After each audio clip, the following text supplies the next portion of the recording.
तो आज आपके लिए एक नई क्लास लेकर आए जिसमें आरएनए और आरएनए के प्रकार, जैसे आप जानते हैं एमआरएनए, आरआरएनए और टीआरएनए, है ना।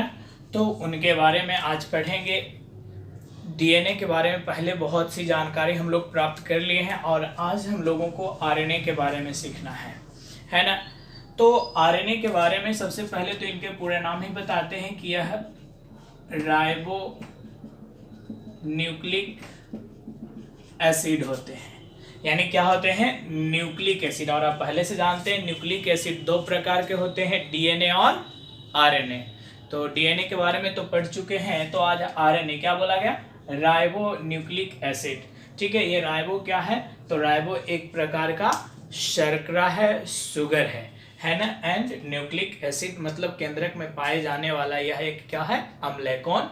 आरएनए, है ना। इसका काम क्या होता है? इसका मुख्य काम होता है कोशिका के अंदर प्रोटीन संश्लेषण की क्रिया में भाग लेना। जो आपको याद कर लेना है कि राइबोसोम जो यहाँ लिखा हुआ है राइबो न्यूक्लिक एसिड, है ना। तो हम लोग कुछ आरएनए के जो प्रकार पढ़ेंगे उसमें पढ़ेंगे कि राइबोसोम कुछ जुड़े होते तो कुछ, है ना, राइबोसोम के अंदर भी पाए जाते हैं। कौन? आरएनए। तो कुछ जो होते हैं वो राइबोसोम से जुड़े भी होते हैं और करते क्या है? तो राइबोसोम तो आप जानते हो कि उसको प्रोटीन की फैक्ट्री बोलते हैं, यानी कि प्रोटीन का निर्माण करता है कौन? राइबोसोम। और सेम उसी कार्य में यह क्या करता है? सहयोग करता है, आरएनए। तो आरएनए का मुख्य कार्य क्या हो गया? प्रोटीन संश्लेषण क्रिया में भाग लेना। यानी अभी तक आपने क्या जाना? आरएनए एक प्रकार का न्यूक्लिक एसिड है, केंद्रक अम्ल है, जिसे राइबो न्यूक्लिक एसिड कहते हैं, है ना। राइबो एक प्रकार की शर्करा है, शुगर है ना। तो इस तरह से आरएनए का कार्य हो गया क्या? कोशिका में प्रोटीन संश्लेषण, है ना। कोशिका में प्रोटीन संश्लेषण की क्रिया में भाग लेना और, है ना, कोशिकाओं में सूचनाओं का प्रवाह करना, है ना। अब कहता है, आप जानते हैं कि अब न्यूक्लिक एसिड है तो न्यूक्लिक एसिड तो शुगर, फास्फेट और बेस के बने होते हैं, है कि नहीं? क्या? शुगर, फास्फेट और बेस के बने होते हैं। तो इसका बेस क्या होता है? किसका? आरएनए का। तो आरएनए के डीएनए की तरह ही चार, है ना, नाइट्रोजनी बेस होते हैं। कौन कौन? एडेनिन, गुआनिन, साइटोसिन, है ना। एडेनिन, गुआनिन, साइटोसिन एंड वहां पर पढ़े थे आप थायमिन, और यहां पर होता है क्या? यूरासिल। आपको ये याद रखना है कि आरएनए के नाइट्रोजनी बेस क्या होते हैं? एडेनिन, गुआनिन, साइटोसिन और यूरासिल। ठीक है, अब ये चार नाइट्रोजनी बेस हुए जो किसका निर्माण करते हैं? आरएनए का निर्माण करते हैं। अब अभी तक बता रहे थे कि इसका जो कार्य होता है कोशिका में प्रोटीन संश्लेषण की क्रिया में भाग लेना और सूचनाओं को एक भाग से कोशिका में दूसरे भागों तक ले जाना। किसके काम बता रहे? आरएनए के। लेकिन कुछ वायरस, जैसे आप नाम सुने होंगे HIV, है ना, ह्यूमन इम्यूनो डेफिशिएंसी वायरस, यह एड्स रोग का वाहक है। हम लोग चैप्टर नंबर 8 में पढ़ेंगे एड्स के बारे में, तो वहां पर यह आएगा HIV। तो यह जो वायरस है उसका अनुवांशिक पदार्थ, जेनेटिक मटेरियल आरएनए होता है। क्या? आरएनए होता है, और वो सिंगल स्टैंड होता है, यानी SS आरएनए बता सकते हैं। उसी तरह से TMV, टोबैको मोजाइक वायरस, है ना, सबसे पहला वायरस का खोज DI इवानोवस्की के द्वारा किया गया था। तो उसमें जो सबसे पहले वायरस की खोज की बात करते तो वो TMV है, टोबैको मोजाइक वायरस। तंबाकू में यह रोग फैलाता है और इसका भी अनुवांशिक पदार्थ आरएनए होता है। लेकिन यह जेनेटिक मटेरियल, है ना, तो HIV का जेनेटिक मटेरियल SS आरएनए हो गया और TMV का ये जो आरएनए बोल रहे हैं। लेकिन ये एक्सेप्शन है, मेन रूप से अगर बोला जाए कि आरएनए के कार्य क्या है तो आप बताएंगे प्रोटीन संश्लेषण की क्रिया में भाग लेना और कोशिकाओं में सूचनाओं का प्रवाह करना। परंतु कुछ वायरस जैसे HIV, TMV इत्यादि में यह अनुवांशिक पदार्थ जेनेटिक मटेरियल की तरह भी कार्य करता है ना। हम लोग पढ़ेंगे कि आरएनए जो होते हैं वह अपने संरचना और कार्य के अनुसार 3 प्रकार के होते हैं। ध्यान से सुनते जाइएगा और कोशिश करिए कि सुन कर बहुत बातें याद कर ले, फिर अपने कॉपी में लिख लेंगे। क्लास जब स्टार्ट होगी तो हम क्लास में फिर से आपको कंटिन्यू करवाएंगे, है ना। तो क्या रहेगा, क्लास में बस आपका फेयर करने का समय जो भी है जितना लगेगा या तो पहले से है। तो पहला आप जान ले mRNA, है ना, मैसेंजर आरएनए, या पढ़ लीजिए messenger ribo nucleic acid, Hindi में बताएंगे संदेश वाहक आरएनए, है ना, संदेश वाहक आरएनए। उसी तरह से दूसरा जान लीजिए rRNA, है ना, ये हो गया आपका राइबोसोमल, है ना,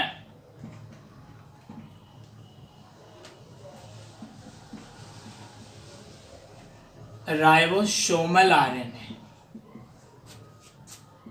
और इसे हिंदी में फिर से आप राइबोसोमल ही पढ़ लीजिए, राइबोसोमल आरएनए। और आपका तीसरा है जो आरएनए का प्रकार है वह टीआरएनए है ना, टीआरएनए, ट्रांसफर आरएनए। आप इसे हिंदी में स्थानांतरण आरएनए पढ़ लीजिए या हस्तांतरण, शॉर्ट में आप इसे ऐसे लिखेंगे स्मॉल mRNA, जिधर जो कि इधर लिखा हुआ ही है तो लिखने की जरूरत नहीं है। तो चलिए आपने क्या जाना, आरएनए कितने प्रकार के, 3 प्रकार के, mRNA, rRNA, tRNA, messenger RNA यानी messenger ribonucleic acid, ribosomal ribonucleic acid और ट्रांसफर राइबोन्यूक्लिक एसिड। अब आपको जो बता रहे हैं यहाँ से आपके 2 नंबर के 2-2 नंबर के 3 प्रश्न अलग अलग टाइप से पूछे जाते हैं। क्या ऐसे करके रहेगा, है ना, हेडिंग में कि निम्न में 2 पर संक्षिप्त टिप्पणी लिखें, है ना। तो वो आपका mRNA, rRNA, tRNA इस तरह से 3 नाम या एक और मिल जाएगा, और 4 में से बोलेगा 2 पर संक्षिप्त टिप्पणी लिखें। मतलब ये शॉर्ट टाइप के क्वेश्चन रहेंगे, लघु उत्तरीय, और आपसे पूछा जाएगा mRNA, rRNA और tRNA पर संक्षिप्त टिप्पणी लिखें। तो अभी जो हम बताएंगे उसको आपको सुनना है, कॉपी में लिख भी लेना है और याद कर लेना, क्योंकि इसके बाद हम आपको क्या देंगे, 3-4 क्वेश्चन देंगे, और क्वेश्चन जो भी रिलेटेड रहेंगे इसी से, और आपको आंसर बताना है। तो चलिए सबसे पहले जानेंगे mRNA, मैसेंजर राइबोन्यूक्लिक एसिड। सुनते जाइएगा mRNA। तो चलिए आपने क्या जाना, mRNA तो आप सेंट्रल डोग्मा में भी पढ़ चुके हैं ना, कि डीएनए में जब ट्रांसक्रिप्शन की क्रिया होती है तो आरएनए, और आरएनए में सबसे पहले क्या बन रहा था, mRNA यानी मैसेंजर राइबोन्यूक्लिक एसिड। तो आप ऐसे बता सकते हैं समझने के लिए, डीएनए ट्रांसक्रिप्शन यानी अनुलेखन, और आपका क्या बन गया यहाँ पर mRNA। अब ये mRNA क्या करता है ये समझिए, ये सेल है ना, सेल के अंदर क्या है, न्यूक्लियस है, केंद्रक होता है, केंद्रक में धागे जैसी रचना होती है, उसे आप क्रोमैटिन धागे बोलते हैं। इसमें भी पढ़े थे कि जो गहरे रंग का होता है उसे हेट्रोक्रोमैटिन कहते हैं, जो हल्के रंग का होता है उसे यूक्रोमैटिन कहते हैं। तो यहाँ जो आपका है कौन, क्रोमैटिन धागा, उसमें मुख्य रूप से जो डीएनए है उसमें ट्रांसक्रिप्शन होगा, तो क्या बन जाएगा आपका mRNA, मैसेंजर राइबोन्यूक्लिक एसिड। किससे बना है, डीएनए से। और कोशिका में कहीं कहीं पर इस तरह से राइबोसोम झुंड में पाया जाता है, जिसे हम पॉलीसोम कहते हैं, और राइबोसोम को प्रोटीन की फैक्ट्री कहते हैं। तो क्या करता है कि डीएनए प्रोटीन संश्लेषण की क्रिया को नियंत्रित करता है, ध्यान दीजिएगा, डीएनए प्रोटीन संश्लेषण की क्रिया को नियंत्रित करता है, लेकिन आरएनए जो है वह प्रोटीन संश्लेषण की क्रिया में भाग लेता है। तो ये क्या करता है mRNA कि डीएनए से जो प्रोटीन संश्लेषण की सूचना है वो कौन, mRNA किसके पास लाता है, कोशिका द्रव में राइबोसोम के पास लाता है। क्या आपने जाना कि जो क्रोमैटिन धागे में डीएनए है उसमें ट्रांसक्रिप्शन की क्रिया होगी तो क्या बनेगा, mRNA messenger ribo nucleic acid. और ये जो mRNA है वह प्रोटीन संश्लेषण की सूचना को कोशिका में उपस्थित कौन है, राइबोसोम, उसके पास लाता है। किस कार्य के लिए, प्रोटीन संश्लेषण के लिए। अर्थात mRNA के बारे में आपने जाना, उसको अब आप लिख लेंगे। क्या बताएंगे कि यह मैसेंजर राइबो न्यूक्लिक एसिड होता है, संदेश वाहक है ना, राइबो न्यूक्लिक एसिड होता है जो कोशिका द्रव्य में प्रोटीन संश्लेषण की सूचना को केंद्रक से बाहर, प्रोटीन संश्लेषण की सूचना को केंद्रक से बाहर कोशिका द्रव्य में उपस्थित राइबोसोम तक लाता है ना। अगर बात करें हम लोग इसकी लंबाई की कि mRNA, तो mRNA की लंबाई अगर बताई जाती तो कहता है सबसे लंबे प्रकार का यह RNA होता है। कौन, mRNA। उसी तरह से अगर बात करें हम लोग दूसरा rRNA की, है ना, राइबोसोमल राइबो न्यूक्लिक एसिड पूरा नाम हो गया। और यह करता क्या है, तो अभी आपने जाना था कि प्रोटीन संश्लेषण की क्रिया की सूचनाओं को राइबोसोम तक लाता है mRNA। तो जो rRNA है यह प्रोटीन संश्लेषण के लिए, है ना, प्रोटीन सिंथेसिस के लिए स्थान प्रदान करता है, प्रोटीन संश्लेषण के लिए स्थान प्रदान करता है और राइबोसोम का निर्माण भी करता है। चलिए 2 नंबर के क्वेश्चन के हिसाब से आपको अगर ये दोनों का काम पूछा गया, दोनों के बारे में संक्षिप्त टिप्पणी, तो rRNA क्या बताएंगे कि यह राइबोसोमल राइबो न्यूक्लिक एसिड होता है जो कोशिका में प्रोटीन संश्लेषण के लिए स्थान प्रदान करता है और राइबोसोम का निर्माण भी करता है ना। अगर लंबाई के हिसाब से बात करें तो यह सभी प्रकार के RNA, मतलब mRNA, rRNA और आगे भी हम लोग पढ़ेंगे tRNA, तो उसमें यह मध्य लंबाई का होता है। यानी सबसे लंबा कौन हो गया आपका mRNA, मिडिल कौन हो गया rRNA, मतलब सबसे छोटा कौन हो जाएगा tRNA। अब बात करते हैं tRNA की, तो बताया जाता है, पूरा नाम तो आपको पता है, ट्रांसफर राइबो, है ना, nucleic acid, transfer ribo nucleic acid. यह क्या करता है जी, तो यह क्या करता है कि कोशिका में प्रोटीन संश्लेषण के लिए आपको पता है अमीनो अम्ल, राइबोसोम का अगर वीडियो नहीं देखें तो देख लीजिएगा, बताया गया है ना। क्या करता है यह tRNA कि कोशिका में प्रोटीन संश्लेषण के लिए अमीनो एसिड चाहिए और अमीनो एसिड को प्रोटीन संश्लेषण का रॉ मटेरियल, कच्चा माल कहा जाता है। यानी ढेरों सभी अमीनो एसिड आपस में जुड़ते हैं, है ना, तो उससे बनता है पेप्टाइड बॉन्ड, और पेप्टाइड बॉन्ड ढेरों से हो गए क्या, पॉलीपेप्टाइड, और पॉलीपेप्टाइड ही एक प्रकार का क्या है, प्रोटीन है। अब थोड़ा सा उसको देख लीजिए, क्या है अमीनो एसिड, है ना। तो अमीनो एसिड का सामान्य अगर सूत्र बोला जाए तो वो आपका होता है NH2 C bond, alkyl group है H और COOH। यह एक समान प्रकार का अमीनो एसिड है। एक और जब एक और अमीनो एसिड जुड़ते हैं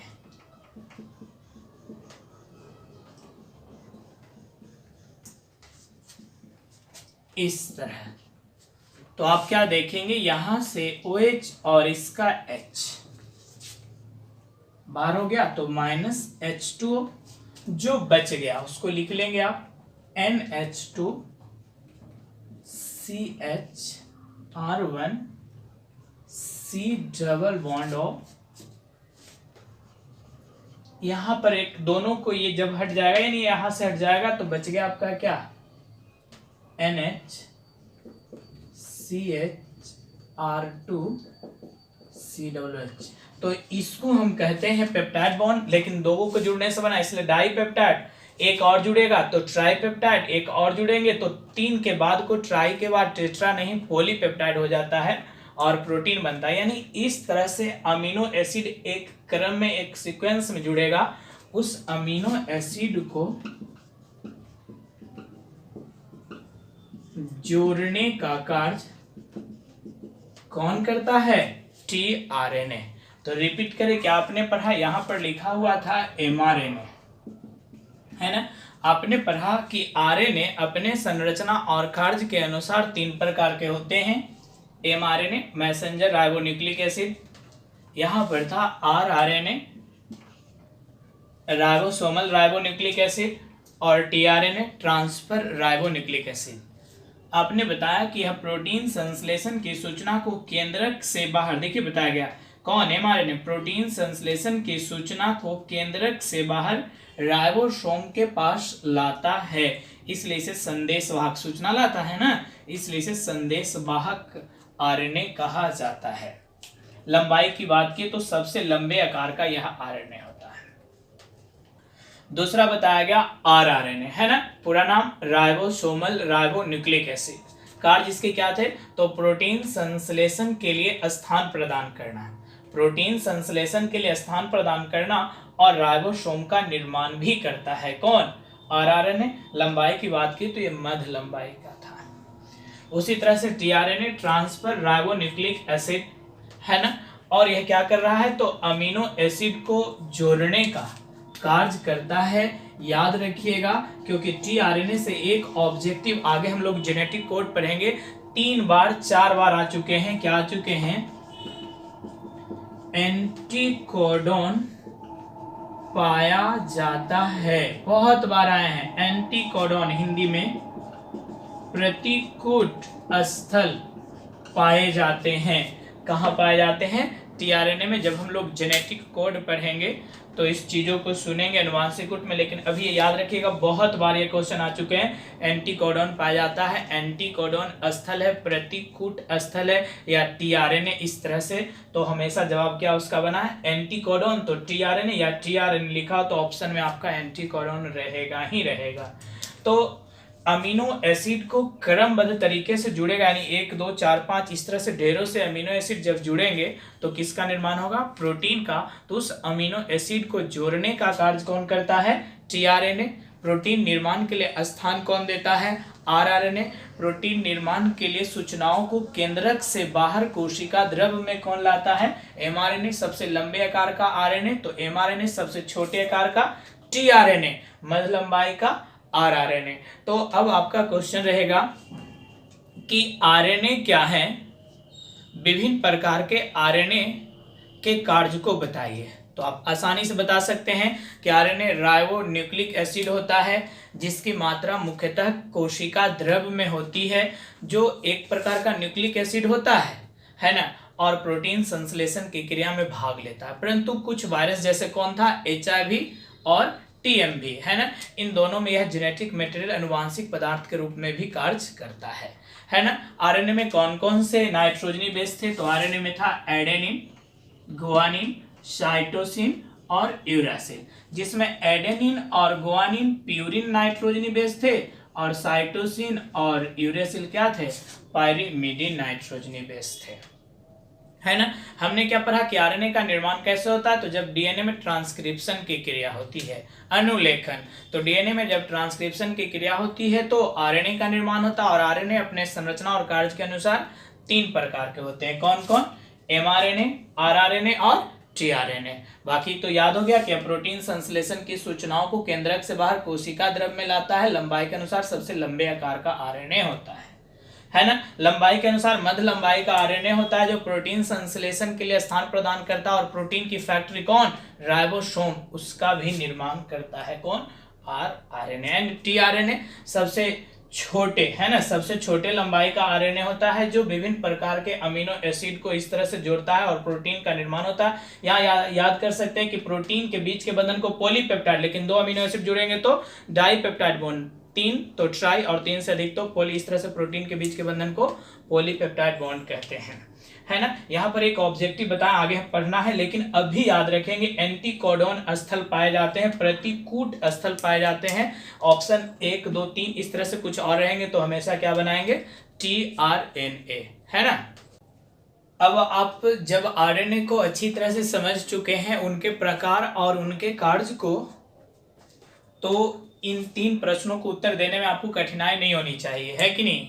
तो आप ये तीनों प्रश्नों का उत्तर बताएंगे। जिससे पहला क्वेश्चन है, कोशिकाओं में प्रोटीन संश्लेषण के लिए आवश्यक अमीनो अम्ल, आवश्यक अमीनो एसिड को जोड़ने का कार्य कौन करता है। ए एमआरएनए, बी टीआरएनए, सी आरआरएनए और ऑप्शन डी डीएनए।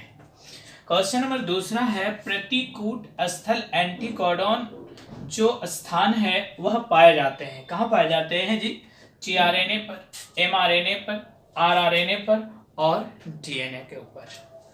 एंड तीसरा लास्ट है, निम्न में कौन सा जोड़ा आरएनए में संभव नहीं है। ध्यान दीजिएगा, कौन सा ऐसा जोड़ा है जो आरएनए में नहीं पाया जा सकता है या पॉसिबल नहीं है।